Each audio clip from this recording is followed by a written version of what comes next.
In 2021, the world was shaken by the tragic story of Gabby Petito, a blogger whose disappearance and subsequent murder exposed the dark side of the real lives of influencers. This case shocked millions, not only because of its devastating ending, but also because it unfolded in real time on social media. What really happened to Gabby Petito? Who was responsible for her death? And could this tragedy have been prevented? Let's take a deep dive into this case from the very beginning to its chilling conclusion. Don't forget to like this video and subscribe to the channel if you're interested in in-depth investigations of high-profile and mysterious crimes. Gabrielle, or Gabby Petito, was a 22-year-old woman from Blue Point, New York. She dreamed of becoming a successful travel blogger. In 2019, she met Brian Laundrie, a young man from her school. They quickly fell in love, and before long, Gabby and Brian moved in with his parents in Florida, where the couple later got engaged. According to friends and family, their relationship was already marked by frequent arguments. However, despite the tensions, they appeared deeply in love and shared a dream of embarking on a months-long road trip. On July 2, 2021, Gabby and Brian set off on a major road trip across the national parks of the United States in their converted van. Their journey began in Blue Point, New York, where they had traveled for Gabby's brother's graduation. The trip was planned to last 4 months, with the final destination set on the opposite side of the country, in the state of Oregon. Just 2 days later, on July the 4th, Gabby shared her first Instagram post from the trip, posing in front of the Monument Rocks, also known as the Chalk Pyramids, in Kansas. Their goal was to travel across national parks and create content for social media. At first glance, everything seemed perfect, breathtaking landscapes and a couple deeply in love. However, behind the filters and happy smiles, there were unsettling signs. On August 12th, a concerned witness in Moab, Utah, called 911 to report a domestic dispute between Gabby and Brian. The caller stated that they saw Brian hit Gabby. Shortly after, police pulled the couple over.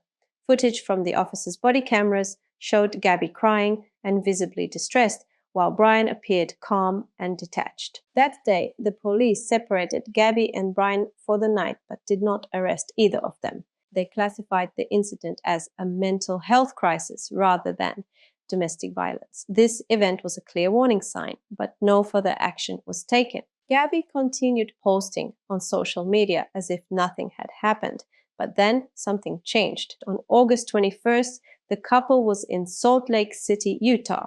This was confirmed by Gabby's father, Joseph Petito. On August 25, Gabby posted her final Instagram photo. In the picture, she is holding a small knitted pumpkin with the caption, "Happy Halloween." The location was not tagged, but social media users later determined that the photo was taken in Ogden, Utah, about a 45-minute drive from Salt Lake City. Also, on August 25, Gabby had a FaceTime call with her mother. This was her last conversation with her parents. Before that, she used to call them about 3 times a week. In the following days, text messages were sent from Gabby's phone, but her family quickly grew suspicious that she wasn't the one writing them. The messages seemed out of character. For instance, in one of them, she referred to her grandfather by his first name, something she had never done before. The last message from her phone was received on August 30th. On September 1st, Brian Laundrie returned home to his parents in Florida. He was alone. Gabby's family tried to contact him, but he never responded to their calls or messages. Meanwhile, his parents helped him hide from everyone. On September 11, Gabby's family officially reported her missing. The Northport Police Department in the Florida city where Brian's family lived tried to speak with him. However, Brian had no official status in the investigation and refused to cooperate with the police. His refusal to help in Gabby's search immediately raised suspicions. These suspicions only grew stronger when it was revealed that Brian's family had hired a lawyer even before Gabby was officially declared missing. Police launched a massive search operation in Wyoming, where Gabby had last been seen.